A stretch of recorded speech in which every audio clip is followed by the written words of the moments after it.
बिस्मिल्लाहिर्रहमानिर्रहीम। अस्सलाम वालेकुम। मैं हूँ डॉक्टर सानिया चौधरी और आप देख रहे हैं यूट्यूब चैनल।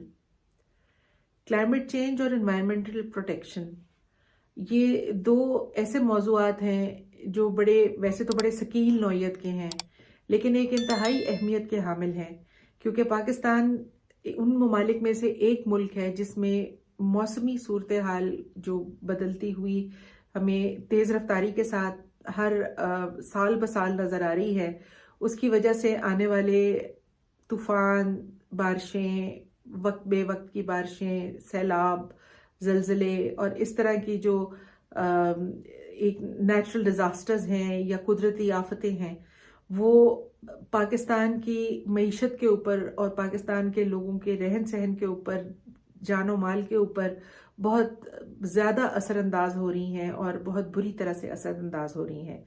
और इस चीज़ को सामने रखते हुए ही हमने एक छोटी सी आपके लिए आज एक जो वीडियो तैयार की है, वो इस हवाले से है कि एक बहुत बड़ा पहलू जो हमारे घर के अंदर कूड़ा करकट जमा होता है, जिसमें से एक ज़्यादातर एक हिस्सा जो है वो इस तरह का है जो रिसाइकलिंग में चला जाता है।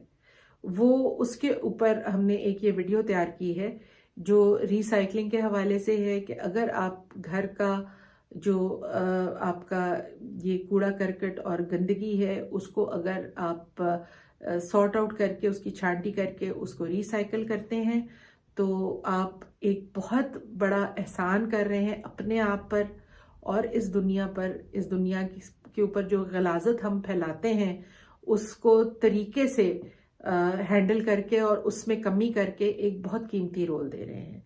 तो ये इस हवाले से ये वीडियो हम आपके सामने लेके आ रहे, आए देखते हैं। बिस्मिल्लाहिर्रहमानिर्रहीम। अस्सलाम वालेकुम व्यूअर्स, मैं हूं मोहम्मद चौधरी और आज मैं प्रेजेंट कर रहा हूं डॉक्टर सानिया चौधरी के चैनल के लिए। और हमारा स्पेशल इंटरेस्ट है इन्वायरमेंटल, ग्रीन, क्लीन, इन्वायरमेंटलिज्म और एनर्जी पे। और आज हम एक कुछ टॉपिक्स डिस्कस करेंगे, लेकिन हमारा जो ओवरऑल टॉपिक ऑफ डिस्कशन है आज का वो है रिसाइकलिंग। तो आप शायद पूछ रहे हैं रिसाइकलिंग क्या है। तो रिसाइकलिंग का मतलब है एक चीज़ को एक बार से ज़्यादा यूज़ और फिर रीयूज़ करना। और आप शायद पूछ रहे होंगे कि इसके फ़ायदे क्या हैं और इसका इन्वायरमेंट और हमारे इर्द गिर्द जो सराउंडिंग एरिया है, हमारी जो ज़मीन है, हमारी अर्थ है, उसके लिए क्या फ़ायदे हैं। और आज हम आपको सब कुछ बताएंगे और आज हम आपको कुछ प्रैक्टिकल टिप्स और इसका थोड़ा बैकग्राउंड इंफॉर्मेशन और थोड़ा और शायद टेक्निकल नॉलेज दें कि किधर ये हमारे एनवायरनमेंट को बेनिफिट करता है, हमें एज ह्यूमन बीइंग्स इंसानियत को किस तरह बेनिफिट करता है। और चलिए मैं आपको दिखाता हूँ कि आज हमारे पास क्या है। तो जनरली जब हम चीज़ें यूज़ करते हैं, कुछ भी हम इस्तेमाल कर रहे हैं, शायद वो कार्डबोर्ड या गत्ते या कागज़ का बना हुआ है, कोई डब्बा हो या वो प्लास्टिक का बना हुआ है, जिस तरह ये योगर्ट है, या आपने कोई सॉफ्ट ड्रिंक पी है तो उसका कैन आता है, या शायद कुछ शीशा की चीज़ है, कुछ जैम या कुछ शीशे के जार में आता है।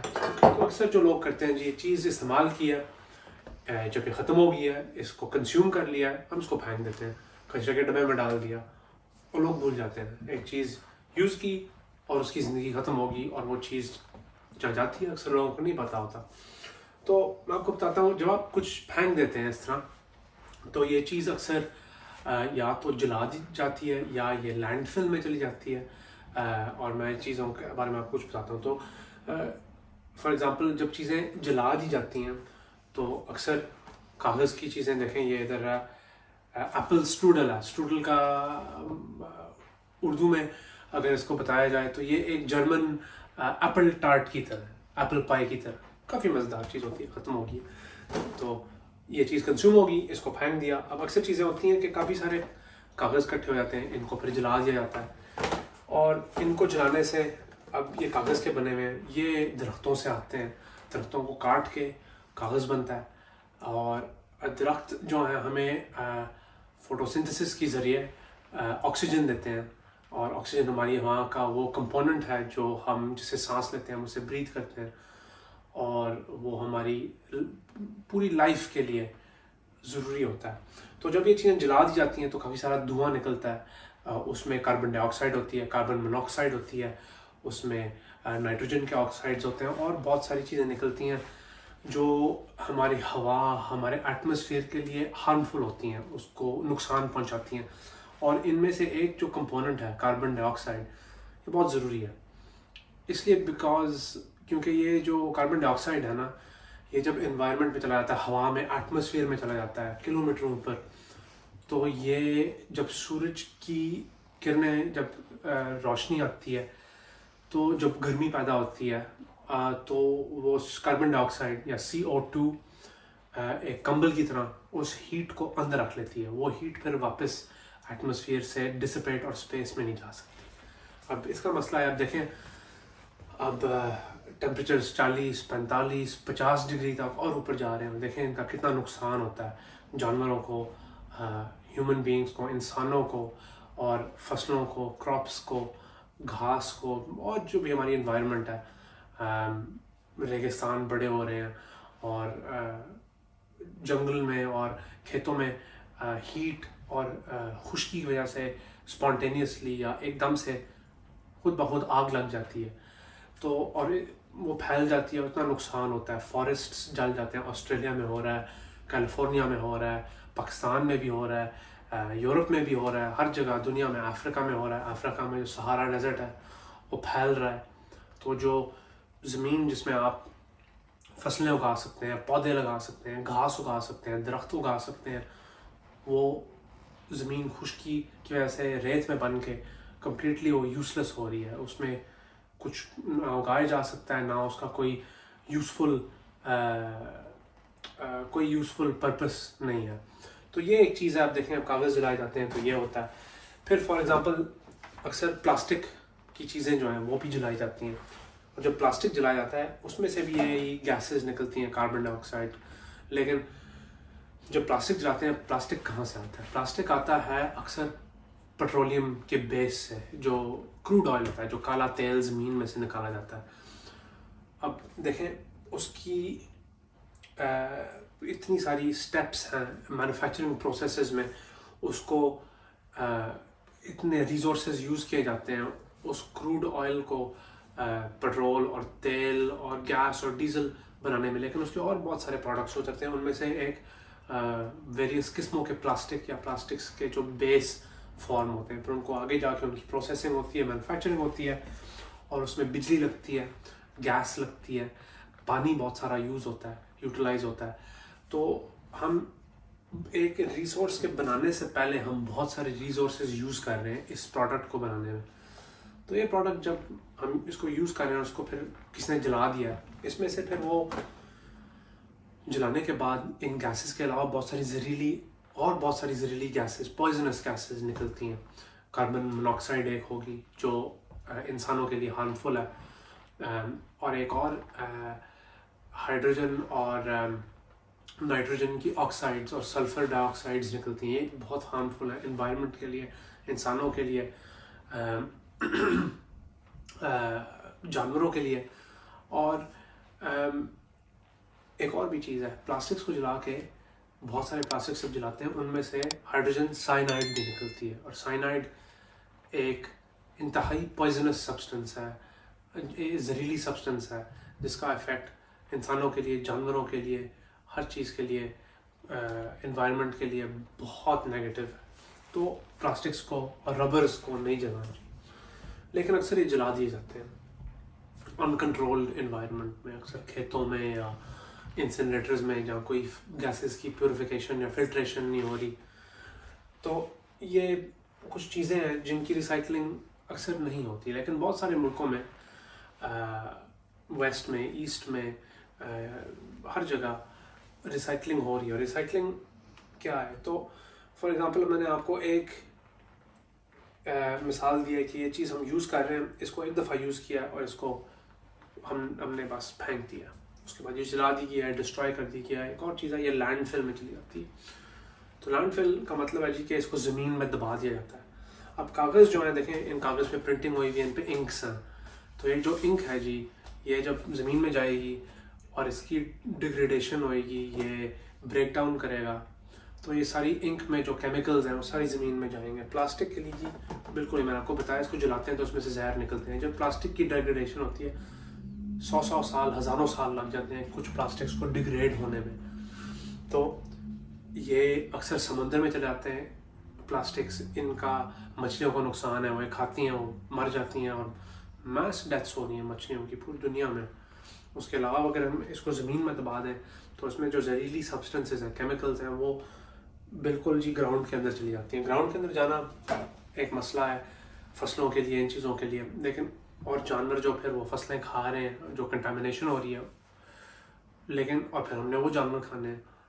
लेकिन उसके अलावा एक और चीज़ है, बारिश होती है तो जी सारी केमिकल्स ज़मीन में से नीचे जहाँ पानी है, जहाँ से कुएँ, ट्यूबवेल और बोर डालते हैं पानी निकालने के लिए, उन पानियों में इन जहरीली सब्सटेंसेस की कंटामिनेशन होती है। और फिर जाहिर सी बात है, हम वो पानी पी रहे हैं, हम वो पानी फसलों और खेतों पर डाल रहे हैं, हम पानी जानवरों को पिला रहे हैं, जिनमें से फिर दूध निकालना है, जिनको फिर ज़बह करना है खाने के लिए, हमारी कंजम्पशन के लिए। तो सारे प्लास्टिक से सारी सब्सटेंसेस हमारे में जा रहे हैं।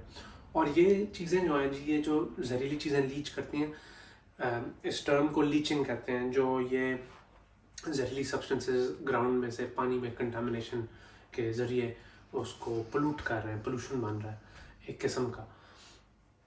उसका एक और बहुत बड़ा नुकसान है जो अक्सर वेस्ट में इस पर बहुत सारी स्टडी की गई है और बहुत सारे साइंटिफिक रिसर्च पेपर भी हैं कि प्लास्टिक्स में से जो सब्सटेंसेस निकलती हैं, जो पानी में कंटामिनेशन होती हैं, जो पी जाती हैं, कंज्यूम की जाती हैं, उनमें से बहुत सारे कैंसर्स जनरेट होते हैं।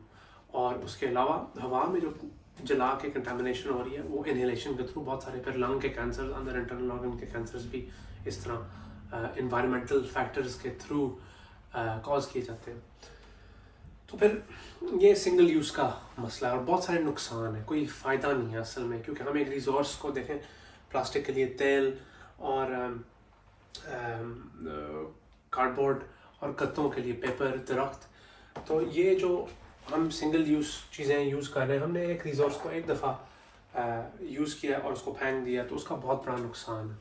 और रिसाइकलिंग की टर्म है जी कि हम इन चीज़ों को एक दफ़ा यूज़ करें और बार बार फिर उस चीज़ को प्रोसेसिंग के थ्रू हम रीयूज़ करते जाएं। तो जिस तरह पेपर है, इस पेपर को वो श्रेड करके इसका फिर से पल्प या जो इसमें पानी डाल के इसको वापस सैचुरेट करके इसके फिर आगे जाके और प्रोडक्ट्स बनते हैं। उसको डाई कर देंगे, उसके कार्डबोर्ड बन जाएंगे, उन पर प्रिंटिंग हो जाएगी, उनका कागज़ बन जाएगा, एंड में जाके शायद उनका टॉयलेट पेपर बन जाए, कुछ ना कुछ तो बन सकता है। लेकिन उसके अलावा एक और चीज़ है, और अक्सर इस तरह के जो टिन है जी, देखें ये चॉप टमाटर, ये टमाटर का टिन था, ये जो एक सॉफ्ट ड्रिंक है, सॉफ्ट ड्रिंक का टिन था, और भी अक्सर टिन आते हैं। और मैंने आपको एक शीशे का जार दिखाया था। उसके अलावा देखें जी, जार का जो ढक्कन है, जार तो शीशे का बना हुआ है, शीशा भी रिसाइकिल हो सकता है, मैं आपको बताता हूँ। ये भी देखें, ये बना हुआ है टिन से, एल्युमिनियम से। तो जी जो लोहे होते हैं, लोहे का एक स्पेशल प्रॉपर्टी है रिसाइकलिंग के लिए, ये है इन्फिनिटली रिसाइक्लेबल, 100% इन्फिनिटली रिसाइक्लेबल। इसका मतलब है जी कि इस चीज़ को हम हमेशा फॉर एवर रिसाइकिल कर सकते हैं। ये एक दफ़ा यूज़ हो गया, हमने इसको रिसाइकिल किया, ये एक फैसिलिटी में जाएगा, इस पे जो इंक्स हैं और पेपर है और जो चीज़ें लगाई हुई हैं वो उतारी जाएंगे, फिर इनको श्रेड कर दिया जाएगा, इनके छोटे छोटे पीसेस बना के इनको फिर से पिघला के और टिन बन जाएंगे। या कोई और एल्युमिनियम बहुत सारी चीज़ों में यूज़ होता है, गाड़ियों के कंपोनेंट्स में, जहाज़ों के कंपोनेंट्स में, और आगे आके और वापस शायद फिर से टिन बन जाए। तो अगर आप सोचें कि ये टिन जो है, एल्युमिनियम जो है, ये कहाँ से आ रहा है? एल्युमिनियम जी आता है ज़मीन से, जिस तरह लोहा, स्टील, आयरन, सरिया, ये सारी चीज़ें ज़मीन से आती हैं।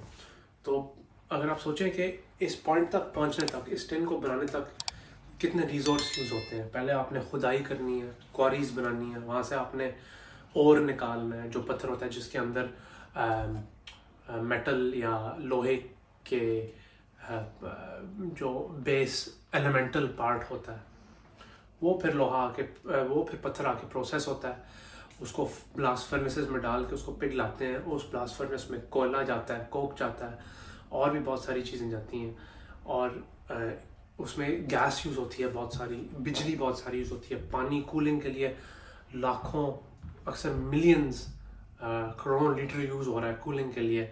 वो भी पानी रिसाइकल होता है, लेकिन फिर भी बहुत सारा रिसोर्स लगता है और वो काफ़ी सारा पानी नहीं रीयूज़ हो सकता। उसके अलावा इलेक्ट्रिसिटी यूज़ हो रही है, खुद ही देखें जी कितनी महंगाई हो रही है दुनिया में, गैस की, बिजली की। तो जितनी वो चीज़ें बढ़ रही हैं, फिर इस एक प्रोडक्ट की अंदर जो है उसकी कीमत बढ़ रही है, वो तो हम समझते हैं, लेकिन इस टिन की जो इस प्रोडक्ट का टोटल कीमत बना रहा है, तो जी वो देखें कि इस पॉइंट तक इतना रिसोर्स यूज़ हो रहा है। हमने पत्थर पिघला के लोहा बनाना है और फिर हम यहाँ तक पहुँचे हैं, हमने इसको यूज़ किया, हम इसको फेंक दिया है, तो फिर से और वो प्रोसेस पूरा चल रहा है। लेकिन अगर हम इस चीज़ को रिसाइकिल करें तो इस वो सारा पॉइंट, जितनी यहाँ एनर्जी और रिसोर्स और पावर और पैसे, बिजली, पानी लगा है, वो नहीं लगता। ये पिघला के इसका फिर से कैन बन जाता है। तो जी देखें काफ़ी सारी चीज़ें हैं इधर जो रिसाइकिल हो सकती हैं। मैंने आपको भी शीशे का बताया था जी, देखें ये घर के या पिकल्स का जार है, अक्सर बर्गर्स में और मैकडोनल्ड्स में मिलता है जो घर के होते हैं। तो अगर आप इस जार को देखें जी, ये हम अगर रिसाइकिल करें तो ये शीशा जो है जी, इसको फिर से पिघला के और शीशा बन जाता है। और शीशा भी एक और चीज़ है जी जो नियर इन्फिनिटली रिसाइकलेबल है, और शीशे के और शीशे बन जाएंगे और जार्स बन जाएंगे। अब देखें कितने किस्म के देखें करते हैं हर चीज़, फिश, ये स्ट्रूडल देखें जी, ये टूथपेस्ट, इतनी सारी चीज़ें। अब आप सोचें कि एक देखें जी ये चॉकलेट हैं, इतनी सारी चीज़ें हम डे टू डे हर दिन, पिज़्ज़े, हर चीज़ें अगर हम इनको फेंक रहे हैं तो खुद सोचें कि कितनी सारी चीज़ें ज़ाया जा रही हैं। अगर हम इनको रिसाइकिल करें और प्लास्टिक्स इकट्ठे होंगे जी, कागज़ इकट्ठे होंगे, शीशे की चीज़ें इकट्ठी होंगी जब ये रिसाइकिल होंगी, और प्लास्टिक्स जो मैं इकट्ठे होंगे। और एक बहुत बड़ी सहूलत है जी इधर वेस्टर्न मुल्कों में कि यहाँ सेंटर्स बनाए हुए हैं जहाँ आप अपना कार्डबोर्ड लेके जाएं, आप वहाँ फेंकें, आप अपने टिन की चीज़ें लेके जाएं, आप वहाँ डेजिग्नेटेड एक बिन में फेंकें। शीशा जी आप कलर के मुताबिक एक डेजिग्नेटेड बिन में फेंकें। कुछ ब्राउन शीशा होता है, कुछ सफ़ेद शीशा होता है, कुछ हरा शीशा होता है जी। और ये जो सहूलतें हैं ये हर मुल्क की जो इन्वायरमेंट, हवा की जो क्लीनलीनेस है और जो एनर्जी रिडक्शन है और जो हम लोगों को एक बेनिफिट होता है, वो हमारे लिए ही है एक ये सहूलत, और ये दुनिया के लिए एक बहुत ज़रूरी चीज़ है कि हम रिसाइकिल करें। तो अभी के लिए जी ये इंट्रोडक्शन टू रिसाइकलिंग आज हम आपको दे रहे हैं doctor Sania Chaudhary YouTube channel पे, और मेरा नाम है मोहम्मद चौधरी, और इंशाल्लाह फिर से मिलेंगे और मैं आपको और रिसाइकलिंग और एनवायरमेंटल टॉपिक्स पे भी बहुत सारी चीज़ें बनाऊंगा। थैंक यू, खुदा हाफिज़। उम्मीद करते हैं आपको ये वीडियो पसंद आई होगी और इससे आपने कुछ ना कुछ ज़रूर पॉजिटिव मुस्बत सीखा होगा और इसको आप अपनी ज़िंदगी में इम्प्लीमेंट ज़रूर करेंगे। आज के लिए इतना ही। अल्लाह हाफ़िज़।